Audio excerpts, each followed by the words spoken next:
Guy, so I hear saying that you want pay full nursing school for village girl where you never even marry? Hey, now so wetin concern you? Kunle, calm down. She's not just any village girl. Amarachi is different. She has sense. She wants better for herself. I know they say she no get sense, but you know say life no be movie. Person fit change once money and exposure. But if nobody believed in us when we first came here, where would we be?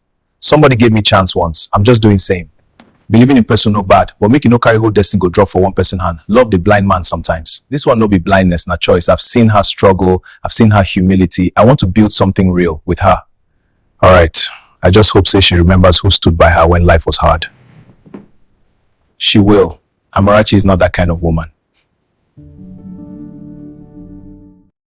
They say Christmas has a way of returning people to the versions of themselves they once were, before ambition hardened them, before survival taught them cruelty, before love became transactional.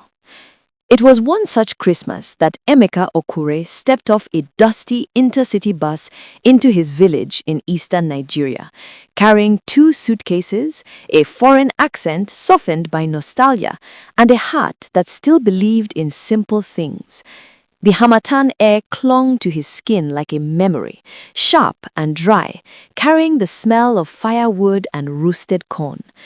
Children ran past him barefoot, laughing, while old men sat beneath the udala tree arguing about politics and destiny. Emeka had been away for 7 years, working in the United States as a skilled factory technician after enlisting briefly and earning a short-term leave. He wasn't rich, not by American standards, but in the village, his pressed clothes, wristwatch, and quiet confidence made him stand out. He had come home to rest, to reconnect, to remember who he was before life abroad taught him that dignity often came at the price of exhaustion. He did not come home looking for love. Love, however, had its own plans. He first saw Amarachi at the village borehole, her laughter ringing above the clatter of metal buckets.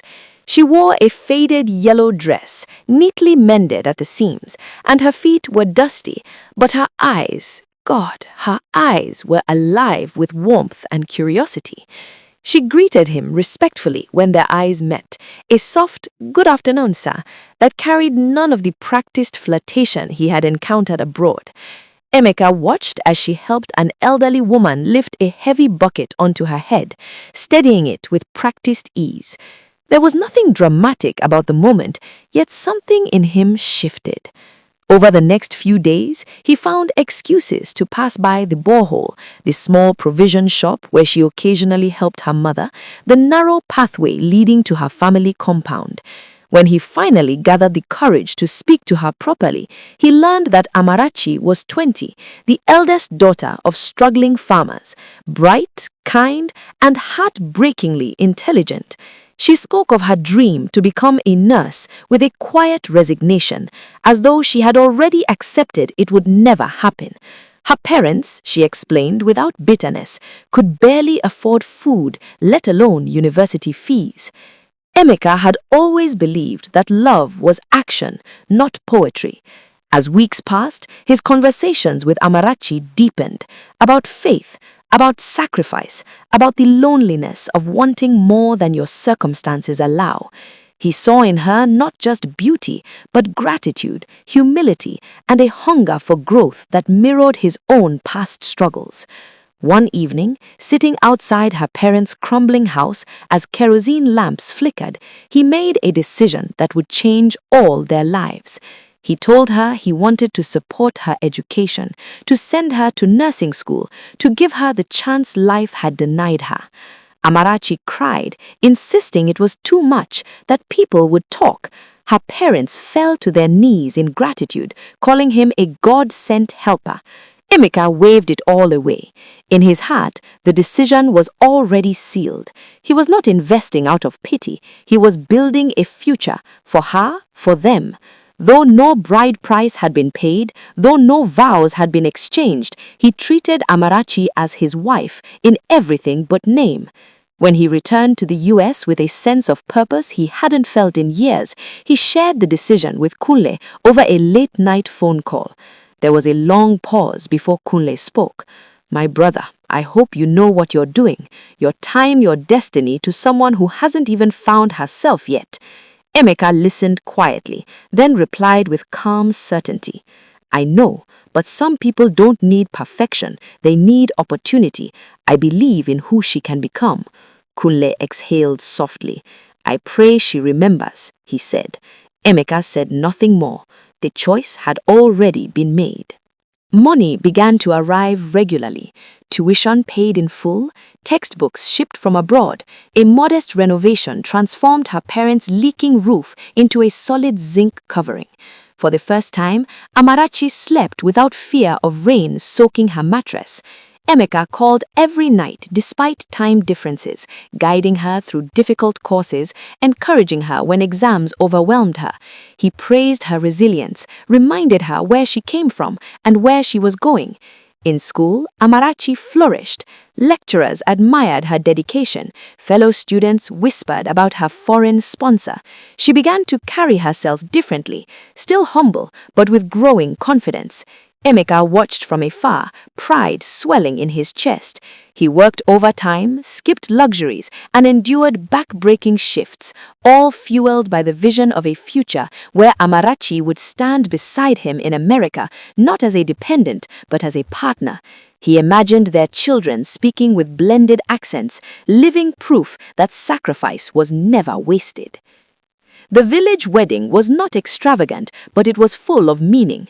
Palm wine flowed freely, elders spoke long blessings, and women ululated as Amarachi was escorted from her father's house, her eyes lowered in modest joy. She wore a simple lace blouse and wrapper, her neck adorned with coral beads borrowed from an aunt, while Emeka stood tall beside his kinsmen, dressed in a well-pressed isiagu that made him look every inch a man ready to carry responsibility. As custom demanded, Emeka knelt before Amarachi's parents, presenting the bride price, not with arrogance, but with humility. I am not rich, he said quietly, his voice steady as elders leaned in to listen, but I promise you that your daughter will never regret walking with me. I will protect her dignity here and anywhere life takes us. Her father, a thin man with tired eyes, nodded slowly. You have already shown us who you are, a man who lifts others before himself. The church wedding followed a week later, small pews, borrowed flowers, and a choir that sang slightly off-key, but with sincere joy.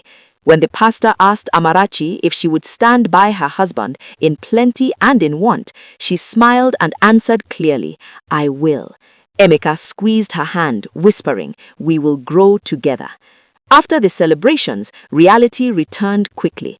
Emeka left again for the United States, this time as a married man, carrying not just luggage but responsibility. From afar, he continued to fund her nursing education, sending money, encouragement, and instructions like a man building a home brick by brick from another continent. Endure this season, he told her during one late-night call. Everything I'm doing is for us. Amarachi would laugh softly into the phone and reply, I know, I will make you proud. And at that time, she meant it. Nursing school changed Amarachi in ways neither of them fully understood at first. The girl who once walked barefoot to the borehole now navigated hospital corridors in crisp uniforms, a stethoscope resting confidently on her chest. She learned new words, new systems, new ways of seeing the world. Her classmates spoke of travel, of independence, of women who owed nothing to men. At first, she shared everything with Emeka. Today, my lecturer said I have steady hands, she told him excitedly over the phone.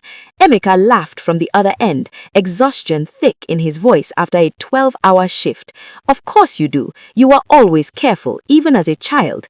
But as semesters passed, the calls grew shorter. She became busier, more distracted. When Emeka reminded her to stay humble, to remember the village and the sacrifices behind her, she would sigh lightly. You worry too much, she said once.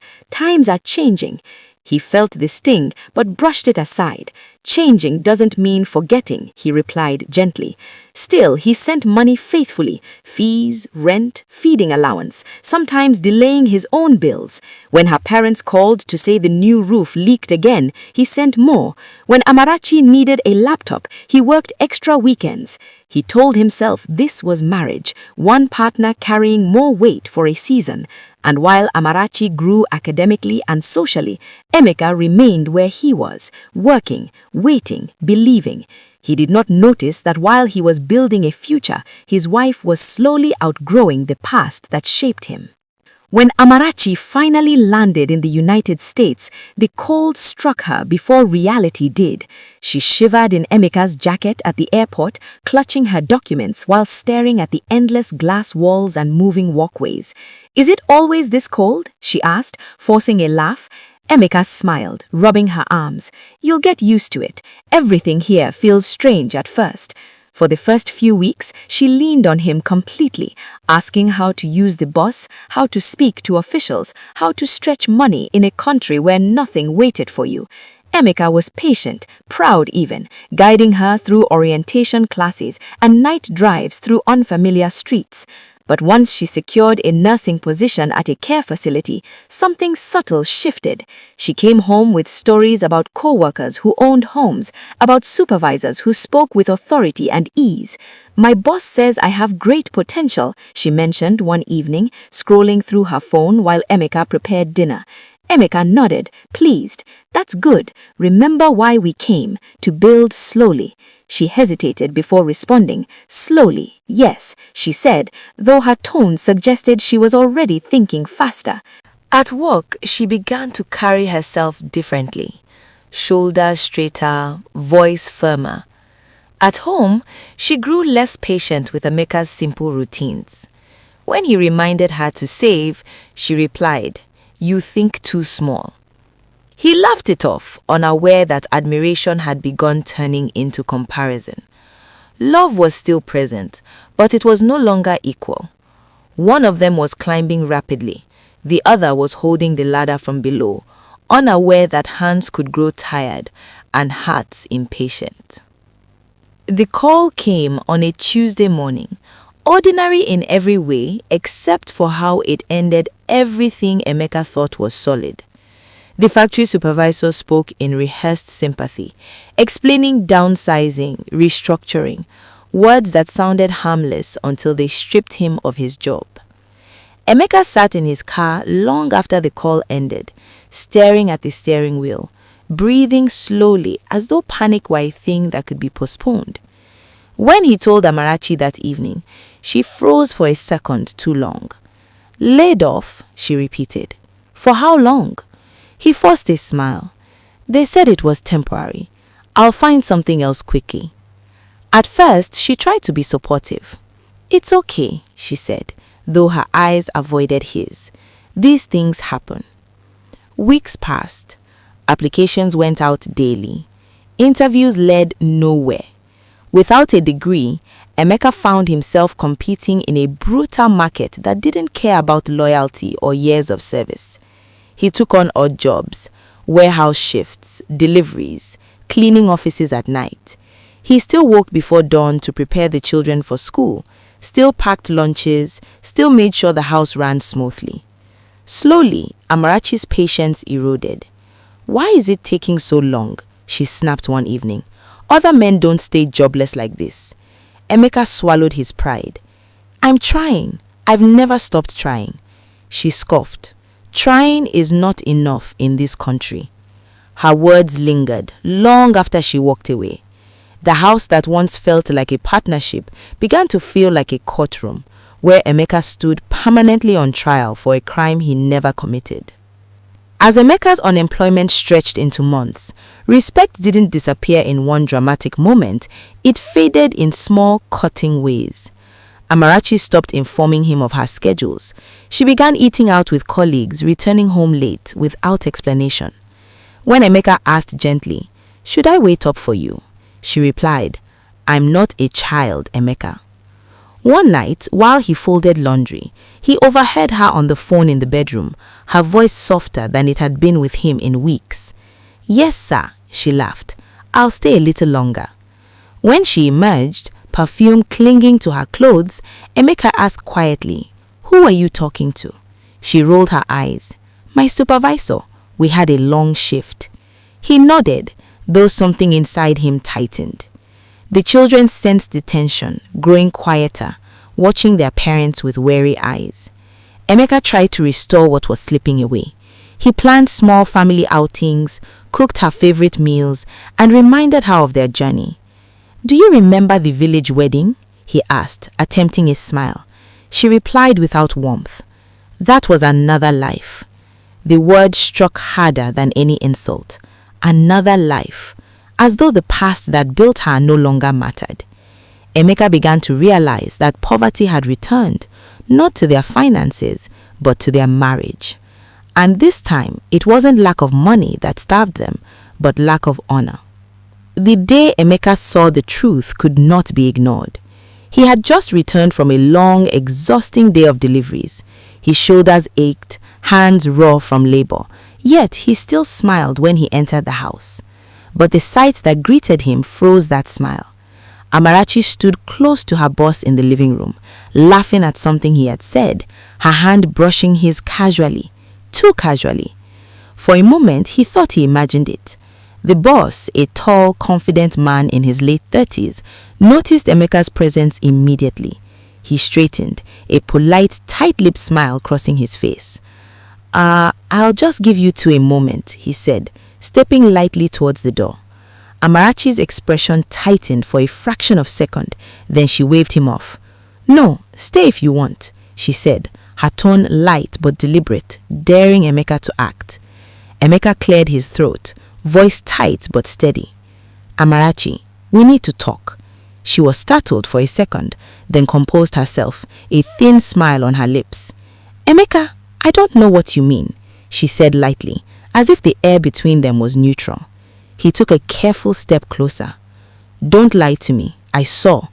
Her laughter cut him off, sharp and brittle. "You are imagining things.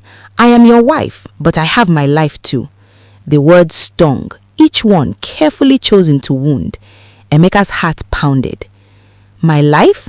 What about the life we built together?" She shrugged dismissively. "Some things aren't enough anymore. You have to accept it." The boss lingered at the doorway awkwardly, clearing his throat, unsure whether to retreat completely or stay and witness. Emeka noticed him, but his attention was entirely on Amarachi. In that moment, the man who had funded her dreams, renovated her home, and carried the weight of their future realized that the woman he loved had begun building a new life, one where he had no place.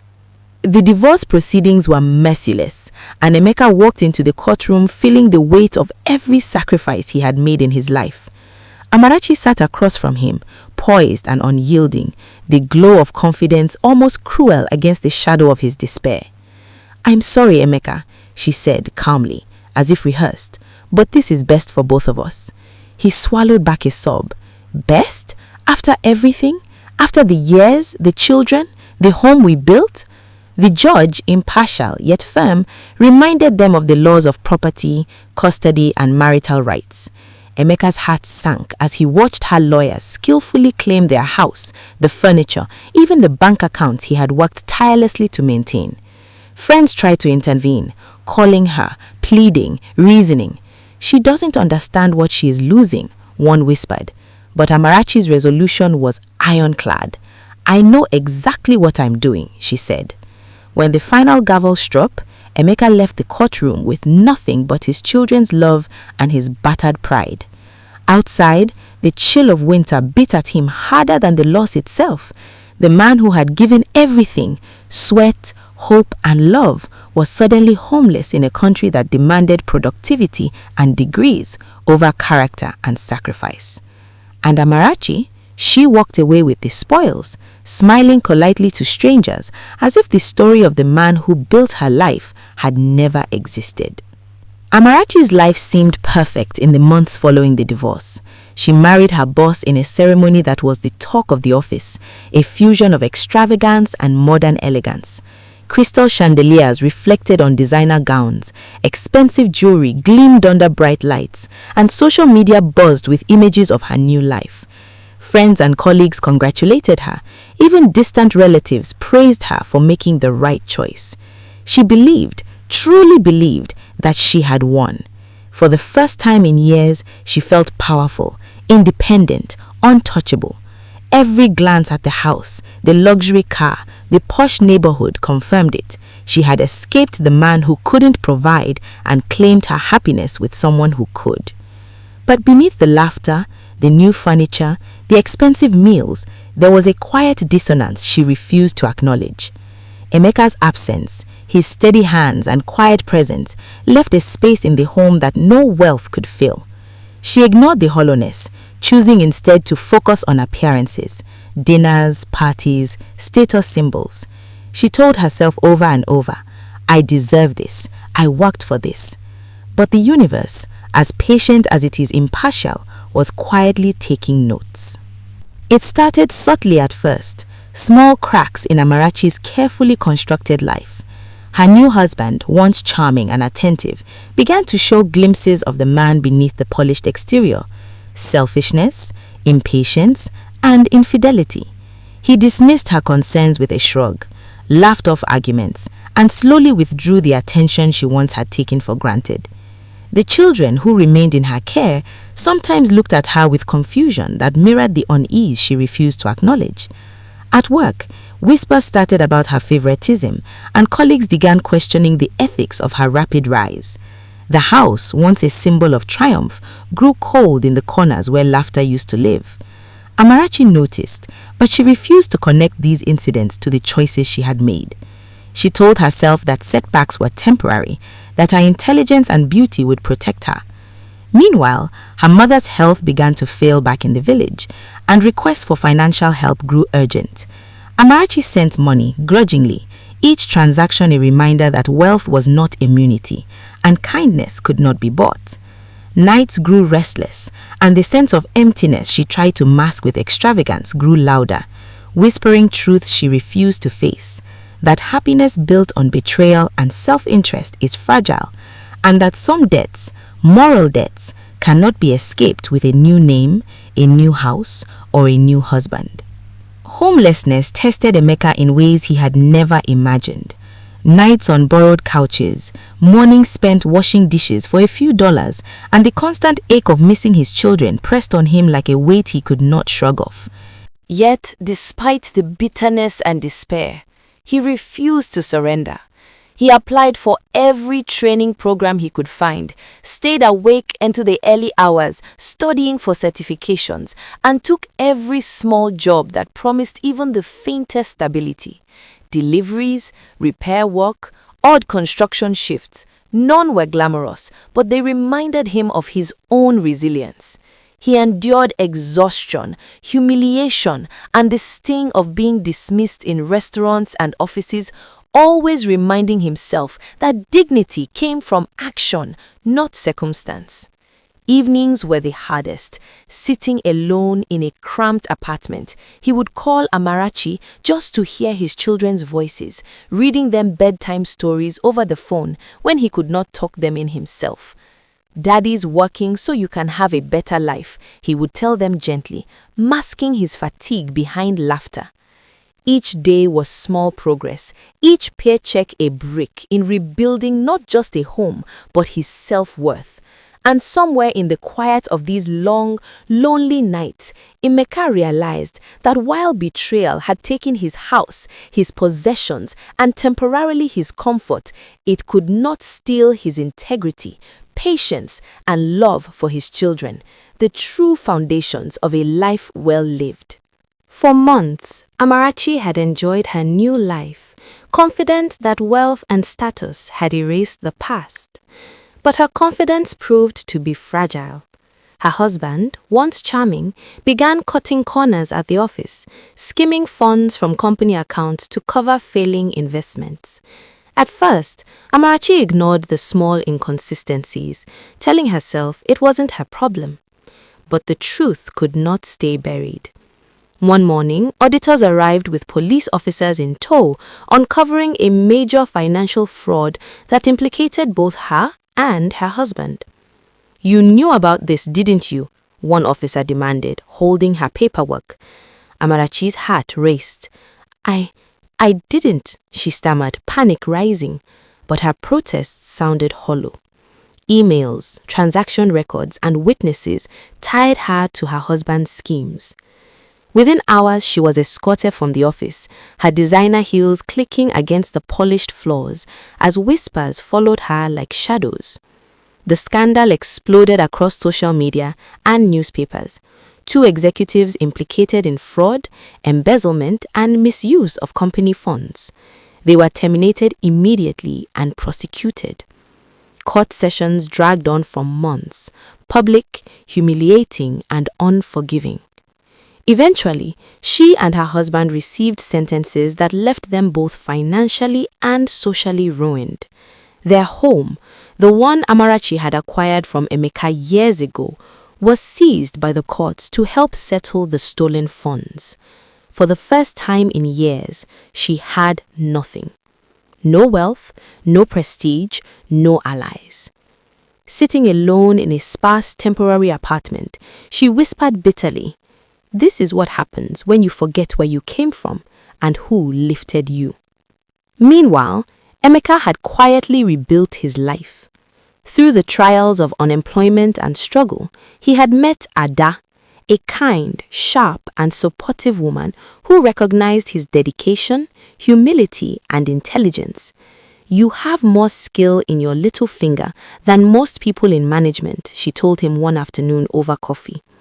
Together, they pooled resources, knowledge, and networks to start a small business, first repairing appliances, then gradually expanding into home renovation and real estate. Emeka's patient nature and integrity became the backbone of their growing enterprise, earning the trust of clients who valued honesty in a world often riddled with deceit. Slowly, he climbed from obscurity to success, but never lost the quiet humility that defined him. Nights were filled with laughter in his new home, shared meals, and genuine partnership with Ada. "You've come a long way," she would say, squeezing his hand, "and you did it the right way." Emeka would smile, thinking of the past, but never with regret, only with the satisfaction of having built a life rooted in character, patience, and love, rather than shortcuts or betrayal. After years of steady work, Emeka's stability allowed him to pursue what had eluded him for so long: full custody of his children. Court proceedings were tense. Amarachi, still struggling after her public disgrace, argued that she should retain custody. But the judge, seeing Emeka's thriving business, his loving marriage, and the secure environment he provided, ruled firmly in his favor. The children's emotional well-being and steady upbringing outweighed Amarachi's claims. "Your Honor," Emeka said softly during the hearing, "I have always loved my children. I will continue to teach them integrity, resilience, and respect, values that no wealth or status can replace." Tears filled Amarachi's eyes as the verdict was read, but there was nothing she could do. Her children would be raised by the man she had betrayed, the man she had once tried to discard, and for the first time, the true cost of her ambition became painfully clear.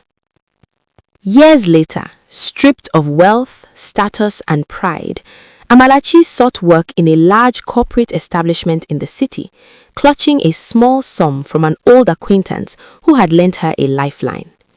She walked through the gleaming lobby, resume in hand, unaware of the ownership and leadership behind the company. And then, in the midst of the busy office, she saw him, Emeka, confident, smiling, and radiating calm authority. Her chest tightened. The ground might as well have opened beneath her. By his side was Ada, his loving wife, radiant in her support and partnership. Emeka's children ran ahead, laughing, their faces bright with the security and joy he had fought so hard to provide. Emeka noticed her immediately, recognition flashing in his eyes. "Amarachi," he said quietly, nodding politely. She could not speak, could not summon a request for employment, could not bridge the chasm between who she had been and what he had become. He introduced Ada with ease, his warmth and success in stark contrast to her ruined life. The world she had tried to command had moved on without her, and for the first time, Amarachi understood the full weight of betrayal, ambition, and lost integrity. With shame burning her face, she turned and ran, the sound of her heels swallowed by the bustling street, carrying with her only the bitter realization that happiness built on treachery is temporary, and true success belongs to those who earn it with character, patience, and love. Life has a way of testing us, of revealing the cost of every decision we make. Some climb on the backs of others, thinking ambition can replace loyalty. Others rise slowly, patiently, and with integrity. Amarachi learned too late that beauty, wealth, and cunning cannot buy love, respect, or true happiness. Emeka, though once broken, rebuilt his life on patience, honor, and perseverance, and in doing so, found joy, family, and success beyond what he had imagined. This story reminds us that betrayal may seem rewarding for a moment, but life always balances the scales. True victory is not measured by possessions or appearances, but by character, resilience, and the love you nurture along the way. And sometimes, karma has a way of delivering the lesson in full, leaving the unwise to confront the consequences of their choices. So ask yourself, in pursuit of success, have you honored those who lifted you, or are you building on the misfortune of others? Remember, the choices you make today may echo far longer than you ever imagine. If you enjoyed this story, don't forget to like, share, subscribe, and hit the bell for more African flavor folktales.